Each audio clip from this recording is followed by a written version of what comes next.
Canada और US के border पर बहुत टाइट सिक्योरिटी थी, जहां से पूरी तलाशी लेकर ही लोगों को आगे जाने दिया जाता था। वहीं एक कार में जॉन ब्रेनिक, जो कि एक फौजी हुआ करता था, अपनी पत्नी कैरन के साथ था। कैरन ने अपने कोट के नीचे एक मैग्नेटिक वेस्ट पहनी हुई थी। असल में वो प्रेग्नेंट है और यहाँ से दूर जाकर अपने दूसरे बच्चे को जन्म देना चाहती है। इस वेस्ट की मदद से चेकिंग के दौरान उसकी असलियत बाहर नहीं आएगी। जब फौजी उनके सामान की तलाशी ले रहे थे तो एक लड़की को प्रेग्नेंट होने की वजह से अरेस्ट कर लिया गया, जिससे कैरन और भी डर गई। लेकिन उसकी पहनी हुई मैग्नेटिक वेस्ट ने उसे बचा लिया। उनके बाहर आने के बाद एक फौजी की नजर मैग्नेटिक वेस्ट पर पड़ गई और कई सिपाही उन्हें पकड़ने के लिए उनके पीछे भागने लगे। जॉन ने अपने बच्चे और पत्नी को बचाने के लिए कैरन को वहाँ से भाग जाने को कहा, जबकि वो वहीं रुककर सैनिकों को रोके रखेगा। इसके बाद जॉन को बंदी बनाकर बाकी कैदियों के साथ एक जेल में ले जाया जा रहा था, जिसका नाम है फोर्ट्रेस। यह देश की सबसे हाई टेक्नोलॉजी वाली जेल है, जिसे एक रेगिस्तान के बीचों बीच बनाया गया था। वहाँ से किसी का बच निकलना नामुमकिन था।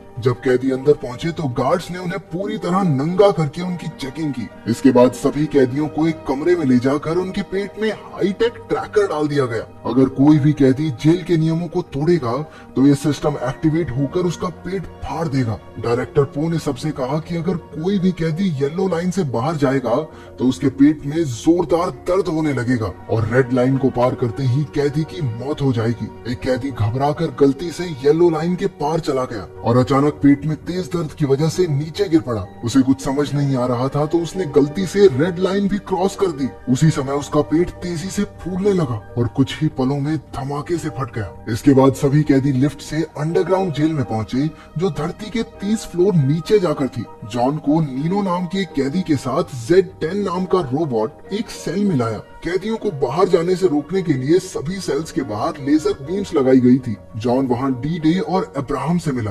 रात को सोने से पहले अब्राहम ने जॉन को चेतावनी दी कि गलती से भी कोई सपना ना देखे। सबके सोने के बाद जेड वहां चेकिंग पर आया। वो जॉन का दिमाग स्कैन करके उसके सपने तक पहुंच गया। जॉन सपने में अपनी पत्नी कैरन को देख रहा था। अपने मॉनिटरिंग रूम से पो ने भी जॉन का सपना देखा और उसकी नजर कैरन पर टिक गई। क्योंकि वहाँ किसी को सपना देखने तक की इजाजत नहीं थी, इसलिए पो ने जॉन का सिक्योरिटी डिवाइस एक्टिवेट कर दिया और पेट में जोरदार दर्द की वजह से वो नींद से उठ खड़ा हुआ। अगले दिन मजदूरी करते वक्त मैडॉक्स नाम के आदमी हूँ आदमी से प्यार करता हूँ टाइप के कैदी ने नीनो का गलत फायदा उठाना चाहा। जॉन तुरंत उसे बचाने पहुंचा, लेकिन जेड ने तीनों के पेट में डिवाइस एक्टिवेट करके लड़ाई रोक दी। इसके बाद तीनों को एक छोटे से लेजर सेल में रखकर पूछा गया कि आखिर शुरुआत किसने की। नीनो मैडॉक्स से बहुत डरता था, इसलिए चुप रहा। अपने दोस्त को बचाने के लिए जॉन ने लड़ाई का इल्जाम अपने सर ले लिया। इसके बाद जॉन को पो के ऑफिस में ले जाया गया, जहां वो कैरन को नहाते हुए देख रहा था। पता चलता है कि कैरन को भी पकड़कर जेल में डाल दिया गया था। पो ने जॉन और कैरन को बेरहमी से टॉर्चर करना शुरू कर दिया और दोनों दर्द में कराहने लगे।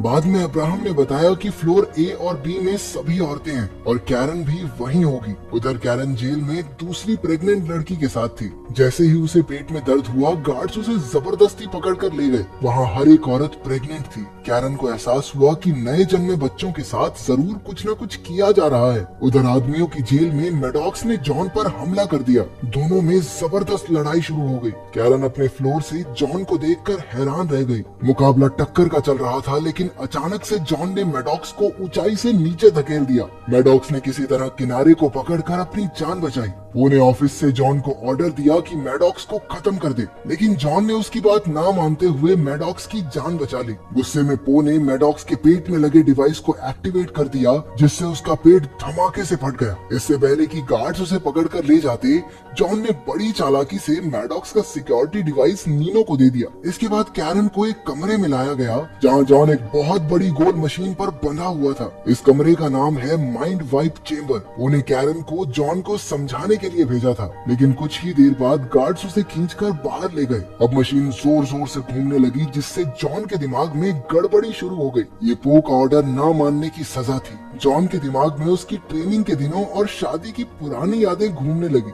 3 दिन बाद पो ने कैरन को अपने ऑफिस में बुलाया। वो समझ नहीं पा रहा था कि आखिर जॉन 3 दिन से उस मशीन पर कैसे टिका हुआ है, जबकि ज्यादातर लोग तो 1 घंटे में ही मर जाते हैं। पो ने कैरन से कहा कि अगर वो जॉन को तलाक देकर उसकी हो जाए तो वो जॉन और उसके होने वाले बच्चे दोनों को रिहा कर देगा। अपने पति और होने वाले बच्चे के बारे में सोचकर वो ना चाहते हुए भी राजी हो गई। जब जॉन अपने सेल में पहुंचा तो वो एक जिंदा लाश बन चुका था। वो किसी से कोई बात नहीं करता था, यूं ही गुमसुम सा पड़ा रहता, यहाँ तक कि उसे किसी भी तरह का कोई भी दर्द महसूस होना बंद हो गया। कैरन अब पो के साथ रहने लगी थी। एक रात उसने देखा कि पो एक कुर्सी पर कई सारी तारें अपने शरीर से जोड़कर बैठा है। पता चलता है कि पो को मॉडिफाई करके एक एडवांस ह्यूमन बनाया गया था। उसे ना तो कुछ खाने पीने की जरूरत है और ना ही सोने की, बस महीने में एक बार ये तारे जोड़कर एमिनो एसिड्स लेना ही उसकी खुराक है। जेल में पैदा होने वाले बच्चों के साथ भी यही किया जाता है। बहुत से ऑपरेशंस करके उन बच्चों को एडवांस ह्यूमंस बना दिया जाता है ताकि एक दिन पूरी धरती आम इंसानों और भूख प्यास से आजाद हो जाए।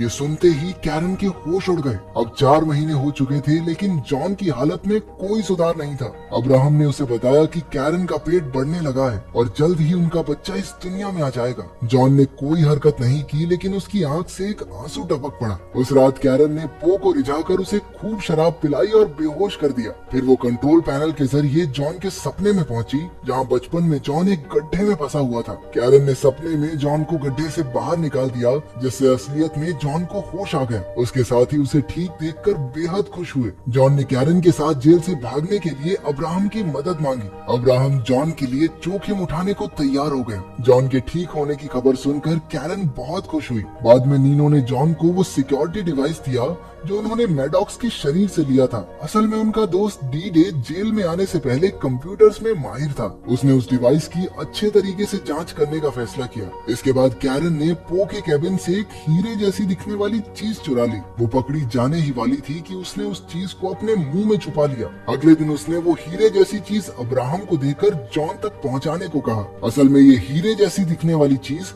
पूरी जेल का एक डिटेल्ड नक्शा था। उन्होंने हिसाब लगाया कि कंस्ट्रक्शन साइट से होते हुए जेल से बाहर निकला जा सकता है। अगली सुबह अब्राहम ने उस नक्शे को वापस पो के कमरे में रख दिया ताकि किसी को कानो कान खबर ना हो। उधर डी-डे ने पता लगा लिया कि वो सिक्योरिटी डिवाइस कैसे काम करता है। उस डिवाइस के अंदर एक बहुत ही ताकतवर चुंबक लगी हुई थी। उन्होंने इसका इस्तेमाल करके अपने शरीर में लगे डिवाइसेस को भी बाहर निकालने का फैसला किया। उनका ये प्लान कामयाब रहा और सबके सिक्योरिटी डिवाइसेस बाहर आ गए। अगले दिन जेड रोबोट ने पो को बताया कि जेल में गड़बड़ी चल रही है। पो ने कैमरा फुटेज में कैरन को लेंस चुराते हुए और अब्राहम को लेंस वापस रखते हुए देख लिया। उसके साथ इतना बड़ा धोखा होने के बाद वो गुस्से से भर गया, लेकिन इससे पहले वो कुछ कर पाता जेड ने उसे बताया कि उसकी लापरवाही की वजह से अब उसे डायरेक्टर की पोस्ट से हटा दिया गया है। उधर जॉन की टीम भागने की तैयारी में लग गई। सबने अपने सिक्योरिटी डिवाइसेस निकालकर कंस्ट्रक्शन एरिया की एक पाइप पर लगा दिए और आपस में लड़ाई करने की एक्टिंग करने लगे। जब जेड रोबोट को लड़ाई का पता चला तो उसने डिवाइसेस एक्टिवेट कर दिए, लेकिन उनके सिक्योरिटी डिवाइसेस तो पाइप पर लगे थे, तो उनके जोरदार धमाके के साथ पाइप फट गई और वहां भागने का रास्ता बन गया। लेकिन इससे पहले कि वो भाग पाते, पो ने कंट्रोल रूम से पाइप्स में बेहद गर्म हवा छोड़ दी। दूसरी तरफ हाईटेक रोबोट्स ने सभी कैदियों पर गोलियां बरसाना शुरू कर दिया। वो लोग अब पाइप में फंस चुके थे। स्टिक्स नाम का एक कैदी घबराकर वापस जेल में जाने लगा, लेकिन उन रोबोट्स ने उसे गोलियों से छलनी कर दिया। दूसरी तरफ अब्राहम जेल में कैरन को लेने पहुंचा, लेकिन उसी वक्त पो वहां आ गया। उसने अब्राहम को मार डाला और गार्ड्स कैरन को खींच कर ले गए ताकि उसके बच्चे को भी एडवांस ह्यूमन बनाया जा सके। उधर जॉन की टीम एक रोबोट को मार गिराने में कामयाब हो गई। तब उन्हें पता चला कि ये कोई रोबोट नहीं बल्कि एडवांस ह्यूमंस ही हैं। जॉन ने उसकी बंदूक उठाई और बाकी सबका सामना करते हुए वापस जेल तक पहुंचा। आखिरकार सब एक लिफ्ट में चढ़कर ऊपर जाने लगे। उन्होंने पो के कैबिन में जाकर कैरन को ढूंढा। तभी जॉन की नजर स्क्रीन पर पड़ी जहां डॉक्टर्स उसके और कैरन के बच्चे को जबरदस्ती बाहर निकाल रहे थे। जॉन ने पो को धमकाते हुए कहा कि ऑपरेशन बंद करवाए, लेकिन पो अब डायरेक्टर ही नहीं था, इसलिए उसकी कोई नहीं सुनेगा। तभी एक रोबोट ने उन्हें पहचान कर उन पर हमला बोल दिया, लेकिन सभी कैदी ऐन मौके पर हट गए और गोली सीधी पो को लगी। उसके मरने के बाद डी-डे ने कंट्रोल पैनल से डॉक्टर्स को रोकने की कोशिश की, लेकिन ऐसा करने से पहले ही एक सिपाही ने उसे गोली मार दी। जॉन ने अपने दोस्त की मौत का बदला लिया और डी-डे ने अपनी बची खुची ताकत से पूरी जेल की बिजली का सिस्टम ही बंद कर दिया। डॉक्टर्स रुक गए और सिक्योरिटी सिस्टम भी बंद हो गया, जिसका फायदा उठाकर सारे कैदी जेल से भाग गए। अब सिर्फ जॉन और नीनो वहाँ बचे थे। वो कैरन को बचाने पहुंचे और डॉक्टर से छुड़वाकर उसे जेल के ट्रक में भगा ले गए। वो तीनों मेक्सिको का बॉर्डर क्रॉस करके ही रुके। अब कैरन बच्चे को जन्म देने ही वाली थी, लेकिन जेल का ट्रक अचानक अपने आप चलने लगा। पता चलता है कि ट्रक को अब भी जेल से कंट्रोल किया जा रहा था। उसने नीनो को कुचलकर मार डाला। जॉन उसका सामना करने बाहर गया, जबकि कैरन झोपड़ी में तड़प रही थी। जॉन ने ट्रक को धमाके से उड़ा दिया, लेकिन बदकिस्मती से वो ट्रक झोपड़ी से जा टकराया और कैरन भी मलबे के नीचे फंस गई। जॉन घबराकर अपनी पत्नी को ढूंढने लगा, लेकिन वो सही मौके पर वहाँ से निकल गई थी। वो बिल्कुल सुरक्षित थी और उसके हाथ में एक प्यारा सा बच्चा था। आखिरकार जॉन और कैरन अपने बच्चे को बचाने में कामयाब हो ही गए।